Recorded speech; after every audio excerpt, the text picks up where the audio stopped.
देखते हैं budget share आज का।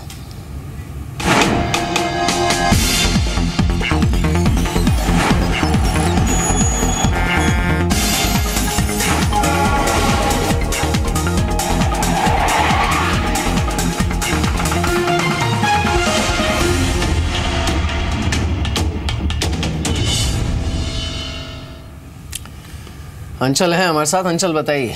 शुक्रिया अमीर। अभी आप आईटी की बात कर रहे थे, उसी स्पेस से एक शेयर है, लेकिन इसका अपना एक निश सेगमेंट है। वक्रांगी लिमिटेड एक शेयर है जिस पर आप नजर रख सकते हैं। देखिए, कंपनी डिजिटल पेमेंट कारोबार में है, वाइट लेबल एटीएम कारोबार में है, डिजिटल सेवाएं प्रोवाइड कराती है और सॉफ्टवेयर डेवलप करती है बिल पेमेंट्स के लिए। तो कहीं ना कहीं वो एक शेयर हो सकता है जो बजट के रन अप तक और उसके आगे भी अच्छा रिटर्न देता हुआ दिखेगा।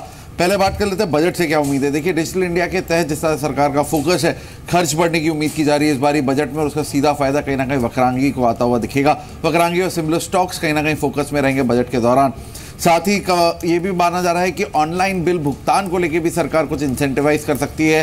आप अपना इलेक्ट्रिसिटी बिल ज़्यादा ऑनलाइन भरे, उसको लेके कुछ आ सकता है, तो कहीं ना कहीं उसका फायदा भी वक्रांगी को आएगा। ऑलरेडी दिल्ली, बॉम्बे और कैलकाटा जैसे शहरों में कंपनियों के लिए ऑनलाइन बिल पेमेंट सॉफ्टवेयर बना चुकी है, तो आगे बेहतर ऑर्डर्स मिलते हुए दिखेंगे। एक अच्छी हेल्दी ऑर्डर बुक हो चुकी है कंपनी की। नोटबंदी के बाद से लगातार कंपनी को सॉफ्टवेयर डिमांड आ रही है, उसका फायदा कंपनी को Q3 नंबर्स में साफ आता हुआ दिखेगा। एक और अच्छा ट्रिगर, जनवरी 2017 से कंपनी लॉन्ग टर्म बेसिस पे कर्ज मुक्त हो गई है। कंपनी पे कोई कर्ज नहीं है और उसका फायदा भी कंपनी सीधे तौर पे कंपनी के नंबर्स पे और वैल्यूएशंस पे आता हुआ दिखेगा।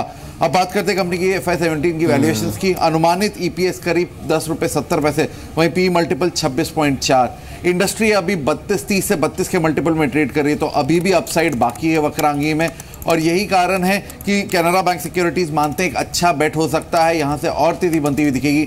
384 के टारगेट्स के लिए खरीदारी की जा सकती है वक्रांगी के शेयर में। शुक्रिया अंचल आपका। तो वक्रांगी आज का बजट शेयर जो कि अभी करीब 1% ऊपर 293 के लेवल्स पर ट्रेड कर रहा है। शुक्रिया गौरांग आपका शामिल होने के लिए शो में और सभी स्टॉक्स पर अपने व्यू शेयर करने के लिए। और मिस्टर अजय बग्गा भी हमारे साथ मौजूद है, उनका व्यू लेते हैं। मिस्टर बग्गा, अभी मार्केट्स पर क्या व्यू है आपका? पिछले हफ्ते में हमने जब स्ट्रेंथ दिखी थी तो शायद ये भरोसा आया था मार्केट्स पर कि ये प्री बजट रैली की शुरुआत है, लेकिन अब फिर से मार्केट्स थोड़ा सा कंसोलिडेट हो रहे हैं। क्या ये कंसोलिडेशन कंटिन्यू हो सकती है, कीपिंग इन माइंड कि अभी बहुत सारी हैवी अर्निंग्स हैं जो कि इस हफ्ते भी आएंगी और फॉलोअप होगा नेक्स्ट वीक भी?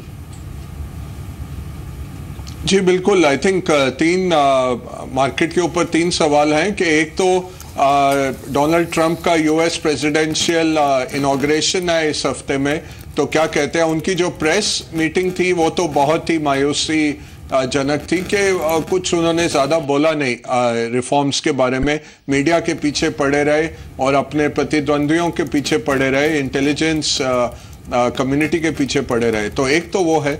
दूसरा है अर्निंग्स, जैसे आपने कहा, अर्निंग्स अभी तक तो मिले जुले ही रहे हैं। अब देखते हैं आगे क्या और मैनेजमेंट गाइडेंस क्या रहती है। और तीसरा रहेगा कि प्री बजट जो एक रैली की उम्मीद थी वो काफ़ी दारोमदार रहेगा। GST पे कुछ तरह का एग्रीमेंट हो पाता है कि नहीं। तो आज भी शाम तक कुछ पता लगेगा कि आज की काउंसिल मीटिंग में कुछ निकला कि फिर से टला फैसला, तो काफ़ी वो मार्केट पे असर दिखाएगा।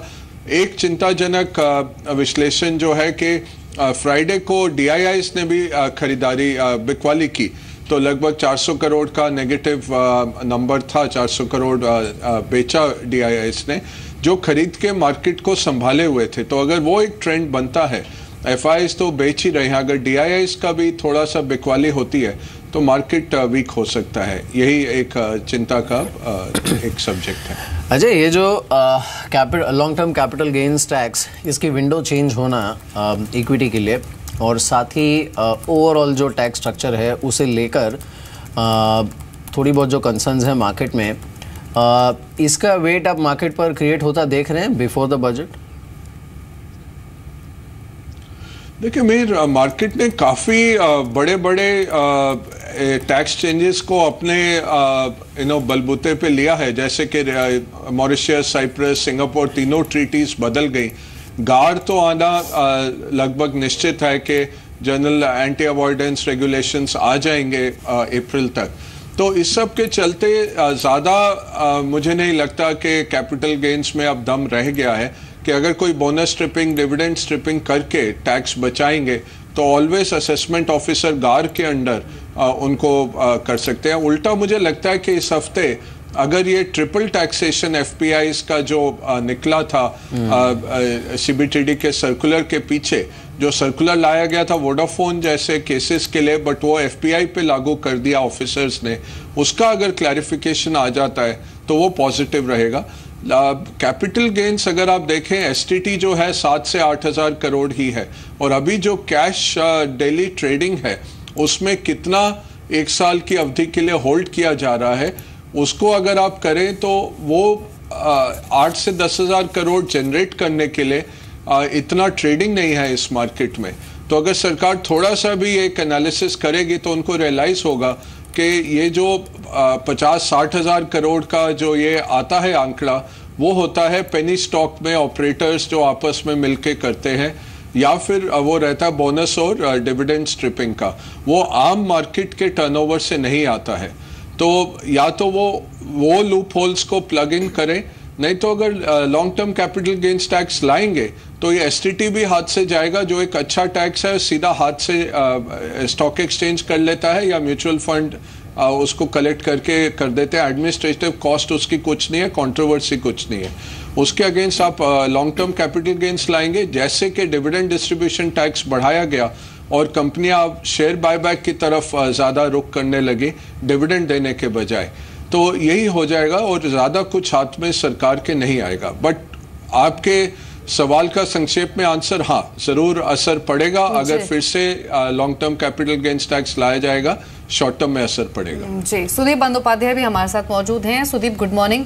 ये रिलायंस इंडस्ट्रीज के नंबर्स आज आएंगे और प्रोजेक्शंस तो यही है कि पेट्रोकेमिकल वॉल्यूम्स और जो मार्जिन है वो कमजोर रह सकते हैं, लेकिन रिफाइनिंग मार्जिन स्ट्रांग रह सकते हैं, जो कि पेट्रोकेम वीकनेस को ऑफसेट करने की शायद कोशिश करें। लेकिन आपका व्यू क्या है अर्निंग्स पर भी और रिलायंस इंडस्ट्रीज के शेयर पर भी?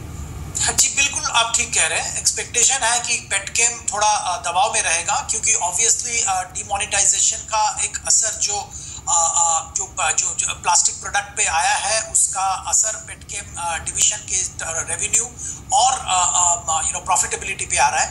दूसरी तरफ अगर आप जैसे जीआरएम की आपने जिक्र किया है, जीआरएम में पॉजिटिव मूवमेंट देखने की बहुत ज़्यादा संभावना है। जो सिंगापुर का जो जीआरएम है तो वो इम्प्रूव हुआ है और लगता है कि रिलायंस के जीआरएम में भी उसका पॉजिटिव असर आएगा।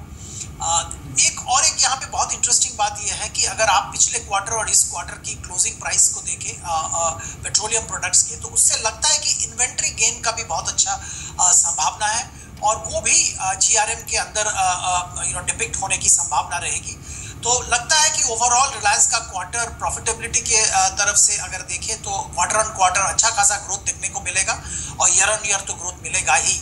और जीआरएम जो कि एक पॉजिटिव रेंज में है, एनालिस्ट एक्सपेक्टेशन को बीट कर रहे हैं हर क्वार्टर में, इस क्वार्टर में भी एनालिस्ट एक्सपेक्टेशन बीट करने की संभावना रहेगी।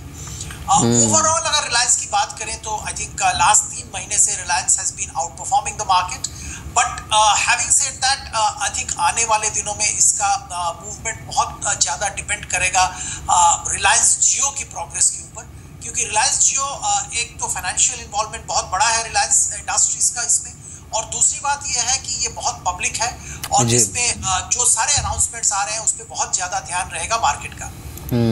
इनफैक्ट मार्केट का इंटरेस्ट जो रहेगा वो इसी पर रहेगा कि रिलायंस जियो को लेकर मैनेजमेंट क्या कहता है, बिकॉज ऐसी रिपोर्ट्स थी भी कि एडिशनल 30,000 करोड़ का इन्वेस्टमेंट हो सकता है रिलायंस जियो में और करे रिलायंस इंडस्ट्रीज़।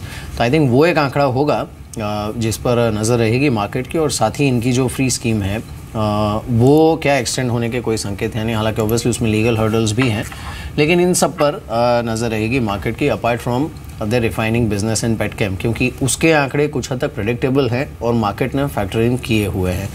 लेकिन देखना होगा कैसे बिहेव करता है। सुदीप, टीसीएस और इन्फोसिस के नंबर्स के बाद आईटी पर व्यू चेंज किया है क्या आपने? हम लोगों का व्यू हमेशा से आईटी पे पॉजिटिव था।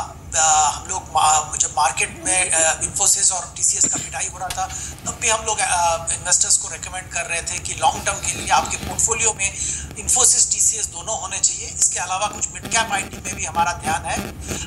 बात इसमें इम्पोर्टेंट ये है कि देखना पड़ेगा कौन से आईटी कंपनीज है जो कि नए ट्रेंड के मुताबिक काम कर रहे हैं। जैसे आप जानते हैं digital, internet of things, cloud, इस एरिया में जो सारे कंपनीज प्रोग्रेस कर रहे हैं वहां पे ध्यान रहना चाहिए, वहां पे इन्वेस्टर्स को पार्टिसिपेट करना चाहिए। दूसरी बात, जो यूएस न्यू एडमिनिस्ट्रेशन को लेकर शंका जताया जा रहा है, उसमें हम लोगों को लगता है कि एक प्रैक्टिकल सोल्यूशन सामने आएगा जरूर। जो प्रेसिडेंट इलेक्ट है वो भी बिजनेसमैन है, उनको भी समझ में आता है कि यूएस बिजनेस का एक कॉस्ट एफिशिएंट होने में इंडियन आईटी कंपनीज बहुत सहायता करता है। और आई एम श्योर कि अगर कोई अनरियलिस्टिक सैलरी लेवल या वीजा कॉस्ट हो जाए तो वो यूएस इंडस्ट्री को भी इक्वली हर्ट करेगा। तो वी बिलीव कि एक बैलेंस्ड कुछ डिसीजन सामने आएगा और इंडियन आईटी कंपनीज अच्छा प्रदर्शन जारी रखेंगे। इसके अलावा ध्यान में ये भी रखना पड़ेगा कि जो करेंसी का जो दिशा है इंडियन करेंसी का, वो काइंड ऑफ प्रेशर में है और इसका भी फायदा आईटी कंपनीज को मिलेगा। जी, एक बार फर्टिलाइजर शेयर्स को देख लेते हैं, जहां पर शुरुआत जो है वो आज एक सॉफ्ट नोट पर हुई थी, लेकिन अब एक स्ट्रॉन्ग वॉल्यूम्स के साथ दिन के निचले स्तरों से ये शेयर्स रिकवर कर रहे हैं। स्पेशली चैम्बर फर्टिलाइजर्स, एनएफएल और आरसीएफ, इन तीनों ही स्टॉक्स में एक अच्छी रिकवरी लोअर लेवल से दिखी है। एक पीएफसी आरईसी, इनकी हमने पहले भी बातचीत की थी, लेकिन अब ये स्टॉक्स अपनी स्ट्रेंथ को अभी भी होल्ड करते हुए एक पावर ग्रिड को और ऐड कर लेते हैं। यहाँ पर कंसिस्टेंटली पिछले कुछ सेशन से हमने लगातार बाइंग देखी है। Mister Bagga, PFC, REC, power grid, इन तीनों पर आपका क्या व्यू है, कीपिंग इन माइंड कि वैल्यूएशन वाइज ये स्टॉक्स काफी अट्रैक्टिव हैं और हाल ही में पावर सेक्टर पर जो आउटलुक है वो काफी बुलिश हुआ है। मूडीज ने भी अपनी रेटिंग जो है वो नेगेटिव से बढ़ाकर स्टेबल की है पूरे ही पावर स्पेस पर। आपकी राय क्या है पीएफसी, आरईसी, पावर ग्रिड इन शेयर्स पर? जी बिल्कुल, मैं कहूँगा कि एक तो पब्लिक सेक्टर शेयर्स अच्छे करने की उम्मीद है क्योंकि काफ़ी हद तक सरकार का फोकस आ रहा है। दूसरा जो ETF लॉन्च हो रहा है उसकी भी खरीदारी रहेगी इन शेयर्स में। डिविडेंड यील्ड अच्छे हैं और काफ़ी वैल्यूएशन वाइज स्टॉक्स अच्छे हैं। पावर सेक्टर री रेटिंग हुआ है, इसमें मैं कहूँगा कि आप ये देख के चलिए कि लेवरेज कितना है। कुछ ऐसे पावर प्रोड्यूसर्स हैं जिनकी डेट बहुत हाई है अभी भी, उनको अवॉइड करिए। बट जो अच्छे प्रोड्यूसर हैं, ट्रांसमिशन के जो कंपनियां हैं या जो फाइनेंशियर हैं इस सेक्टर में, ये तीनों स्पेशली उदय बॉन्ड्स 19 स्टेट्स ने जो इशू कर दिए हैं उससे 1,83,000 करोड़ का बैंक्स और पीएफसी आरईसी के बैलेंस शीट से जो ऋण है वो हट गया है, बॉन्ड्स की तरफ चला गया है। तो काफ़ी एक एडवांटेज आया है पावर सेक्टर फाइनेंशियर्स को भी। तो विदाउट सेइंग पर्टिकुलर नेम्स, मैं कहूँगा पावर सेक्टर अच्छा लग रहा है। पब्लिक सेक्टर की जो कंपनियां हैं वो भी ज़्यादातर अच्छी लग रही हैं। तीसरी बात है, चाइना के स्टिमुलस के चलते जो कमोडिटीज़ में रफ्तार पकड़ी है, उसके चलते आपको जो भी आयरन ओर के उत्पादक हैं, कोल के उत्पादक हैं, इन सब को भी आगे देखते मटेरियल्स, बेसिक मटेरियल्स में आपको आगे वृद्धि दिखेगी, तो वो भी देखे जा सकते हैं। रही बात फर्टिलाइजर्स की, प्री बजट रैली ज़रूर आती है और इस बारी भी उम्मीद है कि कुछ सब्सिडी में और इजाफा होगा, तो फर्टिलाइजर शेयर्स ज़रूर देखे जा सकते हैं। बट एक ज़्यादा प्री बजट रैली और बजट के ड्यूरिंग रैली के लिए ही, ज़्यादा लंबी अवधि के लिए मत होल्ड करिए क्योंकि बहुत पॉलिटिकली डिपेंडेंट शेयर रहते हैं, सब्सिडी पे डिपेंडेंट रहते हैं। बट जैसे ऑयल सेक्टर रिफाइनर्स का बदलाव आया था 2 साल पहले, वैसा ही हमें फर्टिलाइजर शेयर्स में आते दिख रहे हैं सरकार की नीतियां बदलने के कारण। तो 2-3 महीने की रैली दिख सकती है, आप होल्ड कर सकते हैं। जी, इनफैक्ट सुदीप, ये बजट रैली या फिर बजट एज अ थीम ध्यान में रखते हुए आपको कौन से शेयर्स अच्छे लग रहे हैं जो आपने रेकमेंड किए हो अपने क्लाइंट्स को? बजट को अगर ध्यान में रखें तो हम लोगों को लग रहा है कि इंफ्रास्ट्रक्चर में एक अच्छा खासा बूस्ट आने की संभावना है। जैसे कि हम लोग देख रहे हैं पब्लिक स्पेंडिंग इकोनॉमी को रिवाइव करने के लिए, इकोनॉमी में एक मोमेंटम वापस लाने के लिए बहुत जरूरी है। और ये पब्लिक स्पेंडिंग जब होगा तो जरूर infrastructure, construction, including roads, ports, इस पे ध्यान रहेगा। तो सीमेंट एक क्षेत्र है जहाँ पे हम लोग अभी भी पॉजिटिव व्यू रखते हैं और यहाँ पे बहुत सारे मिड कैप क्षेत्र में अच्छे सीमेंट कंपनीज हैं जहाँ पे खरीदारी की जा सकती है। इसके अलावा कुछ निश सेक्टर्स जैसे कि माइक्रो इरिगेशन, यहाँ पे हम लोग का ध्यान है कि हम लोग को लगता है कि एग्रीकल्चर को भी अच्छा खासा संभावना है बजट। जी, एक बार फार्मा शेयर्स को और देख लेते हैं। ल्यूपिन अब दिन के ऊपरी स्तरों पर ट्रेड कर रहा है और 1% से ज्यादा की बढ़त के साथ 1511 के लेवल्स पर। डॉक्टर रेड्डीज, सन फार्मा, इन स्टॉक्स में भी लोअर लेवल से रिकवरी दिखी है। सन फार्मा में एक रिकवरी मोड में आया है। डॉक्टर रेड्डीज ऑलरेडी 0.25% ऊपर ट्रेड कर रहा है। मिस्टर बग्गा, ये फार्मा शेयर्स पर आपका क्या व्यू है? अभी पिछले हफ्ते जिस तरह से ट्रंप की ओर से स्टेटमेंट आए भी थे ड्रग प्राइसिंग को लेकर, नए बिडिंग प्रोसेस को लेकर, और इन स्टेटमेंट्स आने के बावजूद भी कोई बहुत ज्यादा गिरावट हमने फार्मा स्टॉक्स में नहीं देखी थी। और इनफैक्ट कुछ ऐसे शेयर्स भी थे जो कि लोअर लेवल से अच्छी रिकवरी लेकर बंद हुए थे। तो क्या ये इंडिकेशन है कि सभी जो नेगेटिव न्यूज फ्लोज हैं या फिर जो वर्स्ट है वो प्राइस्ड इन है इन लेवल्स पर?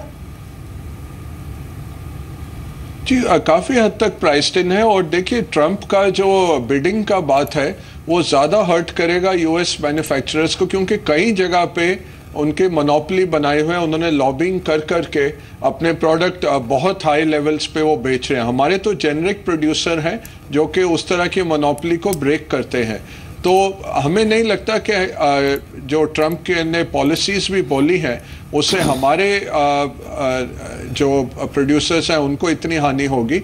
बट ये कह के मैं कहूँगा कि फार्मा के ड्राइवर्स थोड़े बिगड़े हुए हैं, क्योंकि ये जो एफडीए लगभग 40 वार्निंग लेटर्स या डिसकंटिन्यूएशन इंपोर्ट बैन तरह की लेटर्स आई हैं पिछले कुछ वर्षों में हमारे फार्मा मेजर्स को, और लग नहीं रहा कि उन्होंने इसको रिजॉल्व किया है ठीक तरह से। अभी भी नियरली हर हफ्ते एक आध प्लांट कुछ आ जाता है क्लाउड के अंडर। तो मैं कहूँगा फार्मा अंडर परफॉर्मर रहेगा। मुझे कॉन्ट्रेरियन कॉल नहीं दिखती। आईटी में ज़रूर कॉन्ट्रेरियन कॉल है, जैसे सुदीप भी कह रहे थे। मुझे लगता है आईटी बहुत वैल्यूएशन के बेसिस पे अभी एक अट्रैक्टिव सेक्टर है, 8-10% का ग्रोथ देगा। और उधर से जब ये यूएस के बैंक्स जिस तरह से अच्छा करना शुरू किए हैं, BFSI, retail, oil and gas, ये इस क्षेत्र को आगे लेके जाएगा। तो आईटी में मेरा कॉन्ट्रेरियन कॉल है। फार्मा मैं कहूँगा दूर रहिए। फार्मा मुझे इतनी उम्मीद नहीं लगती, एटलीस्ट अगले 6 महीने के लिए।